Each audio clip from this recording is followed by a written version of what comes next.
The gentlewoman from Hampton, Ms. Ward. Thank you, Mr. Speaker. I rise for a point of personal privilege and a quick announcement. Gentleman has the floor. Thank you, Mr. Speaker.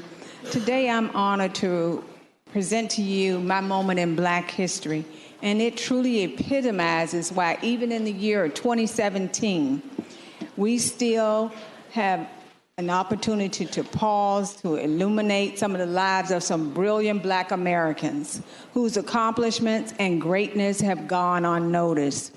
It is for this reason that my moment in Black history is dedicated to those mathematically gifted women who were assigned to work at NASA at the height of the Jim Crow era. It was in the 1960s when astronauts Alan Shepard, Gus Grissom, John Glenn, and others received all the praise for being the first men in space.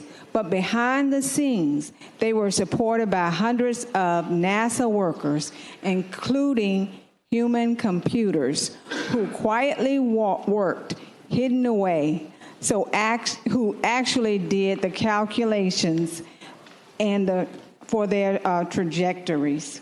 The stories of these women are portrayed in the box office hit Hidden Figures. These women were hired to work as what were called colored computers.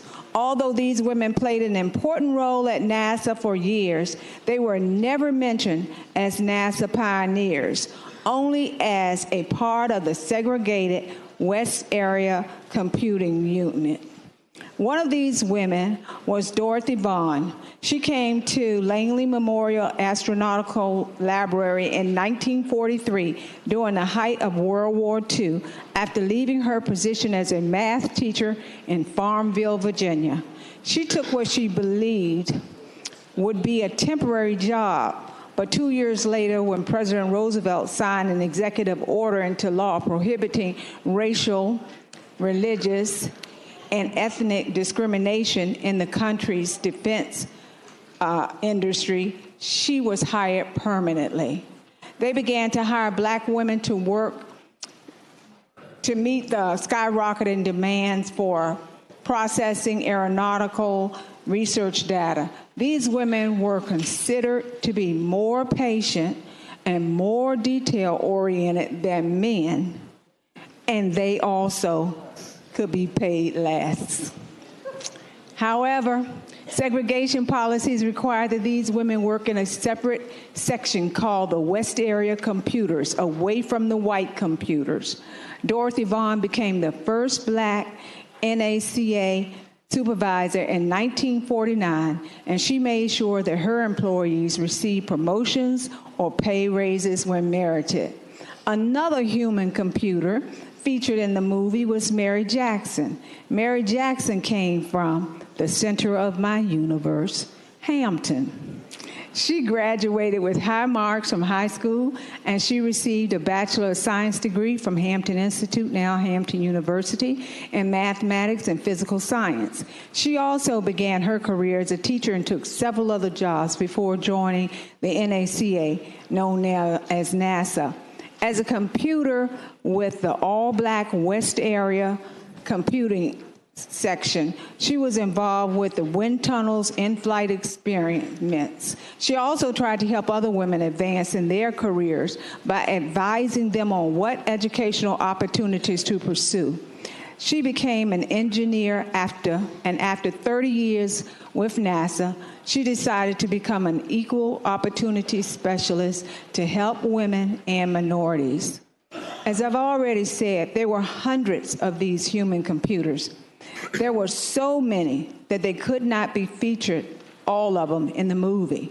One such individual was Christine Barnes Ritchie, still living in Hampton. Miss Ritchie's aptitude for math was evident at an early age. She attended North Carolina College at Durham, now North Carolina Central University. After graduation and after a year teaching high school, Miss Ritchie passed an examination and became a math aide. Now, long after she started working, they noticed that she had the qualifications of a mathematician, and she was promoted.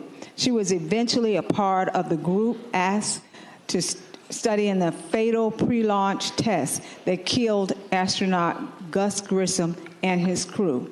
Richie expanded her skills to include programming when computers, mammoth in size and requiring multiple people to use them, were installed in NASA. The mother of two, retired in 1987, she remains active in our community, delivering Meals on Wheels and serving in her church.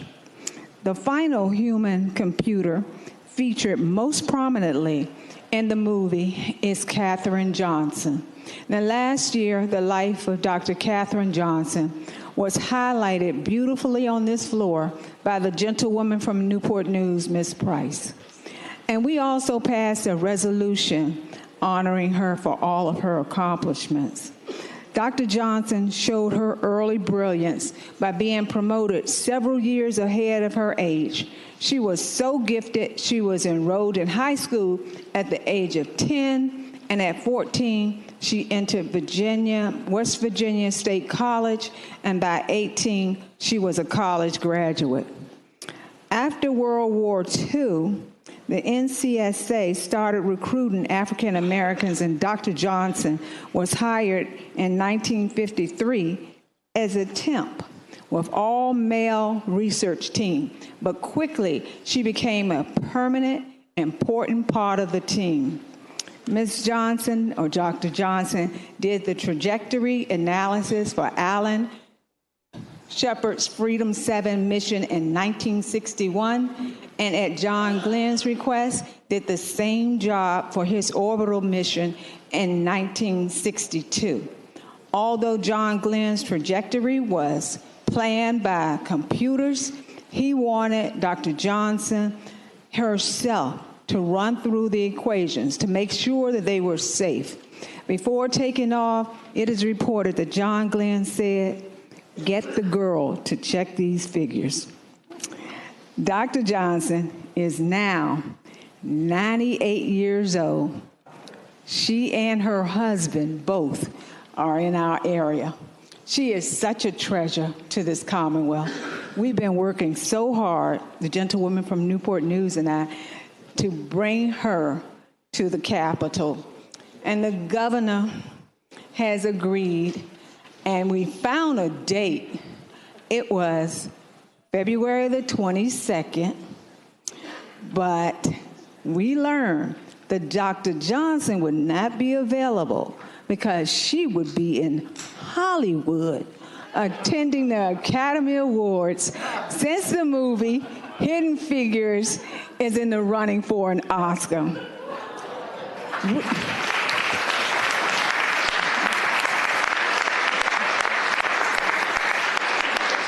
We're going to keep trying, and we'll let you know when we can get her here. But we are so proud of all these women. They have been excelled in spite of discrimination and other obstacles. They were all Virginians, and I am so proud because they were also Hamptonians. Thank you.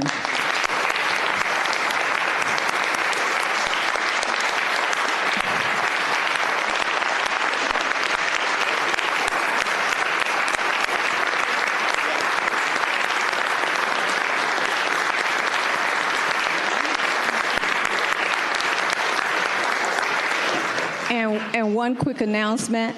I wanted to get it in before you sat down. But anyway, as a self-appointed, self-anointed, unofficial chair of the unbirthdayed caucus, I'm going to ask that all of us will wish our governor, Terry McAuliffe, a very happy 60th birthday.